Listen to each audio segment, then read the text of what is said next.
Hi everyone, this is तस्कीन खान और आप देख रहे हैं वाओ टीवी। हमास एक दहशतगर्द तंजीम है। इसके मंशूर के अंदर लिखा हुआ है कि इसराइल को खुदा न खास्ता सफ़ा हस्ती से मिटा देना। तो ऐसे लोगों का मंशूर ना चेंज हुआ है ना दिमाग चेंज हुआ है। ठीक है जी।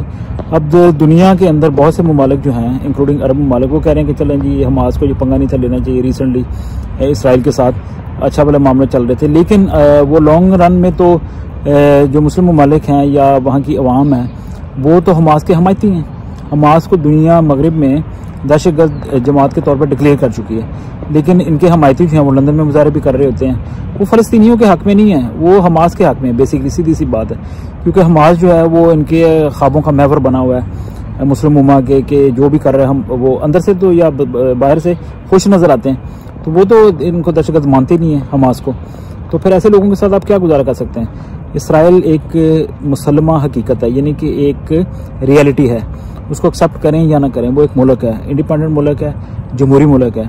वहाँ पे इंसानी कदरें हैं, वहाँ पे मुसलमान भी रहते हैं, मेंबर ऑफ पार्लियामेंट भी हैं, अरब इसराइली उनको कहते हैं। तो वहाँ पे तो ट्रू जमहूरियत है जो कि अरब ममालिक में नहीं है, मिडिल ईस्ट में नहीं है। तो वो मिडिल ईस्ट की वाहिद डेमोक्रेटिक कंट्री है। तो अब उसके वजूद के साथ आपने छेड़छाड़ करने की कोशिश की है, तो फिर उन्होंने अपना बदला तो लेना ना। तो उसके लिए प्राइम मिनिस्टर बेंजामिन नेतन्याहू और पूरी इसराइली फौज और कौम जो है वो इस वक्त एक मिशन पे है। वो कहते हैं कि हमने गजा में से हमास का, वैसे ही हमास का सफाया करके ही इस दफ़ा दम लेना, क्योंकि ये रोज़ की बकबक जो है ये ख़त्म हो। हर साल 2 साल के बाद ये छेड़खानी होती है, रॉकेट बरसाना शुरू कर देता है हमास। तो इसका कला कमा या सफाया तो करना ही है। दुनिया की एक समझ नहीं आती, वो इसराइल को कहते हैं कि जी आप सीज़ फायर कर दें या जंग बंदी कर दें। जंग बंदी होनी चाहिए, खुदा करे अमन आए। और बीइंग अ क्रिश्चियन, यानी कि ये हमें पता भी है कि इसराइल के लिए बरकत की दुआ और यरूशलेम में अमन के लिए दुआ करनी है, और खुदा करे ऐसा ही हो। लेकिन ये लोग जो हैं ये सीज़ फायर का मुतालबा करते हैं, ये हमास से क्यों मुतालबा नहीं करते। अभी भी चले रिसेंटली कि आपने बहुत से बेगुनाह इसराइली और गैर मुल्की मगरबी शहरियों को, या जिनको भी यरगमाल बनाया हुआ है, आप ये यरगमाल उनको रिहा करें और आप अपनी तरफ से जंग बंदी करें। आप रॉकेट क्यों बरसाते हो। और दूसरी बात यह है कि आपके मज़ाइम क्या हैं, अज़ाइम क्या हैं।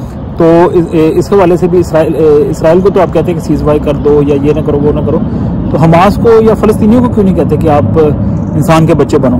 तो ये डबल स्टैंडर्ड्स हैं। इसराइल जो कुछ कर रहा है अपने राइट के लिए कर रहा है, अपने हिफाजत के लिए कर रहा है, लेकिन हमास की कोई अहमियत नहीं है। हमास के फॉलोअर्स या लवर्स जो हैं वो हर जगह पे आपको नज़र आएंगे। मगरबी ममालिक में तो ज़्यादा उछल कूद करते हैं, अरब ममालिक में बल्कि इतना नहीं करते। तो ये दो उंगली है, डुअल फेस इसको कहते हैं, या जो भी इसको कह लें। तो हमास को कुछ नहीं कहेंगे, इसराइल के पीछे पड़े रहते हैं। तो बहरहाल खुदा करे अमन आए। So thanks for watching, God bless you.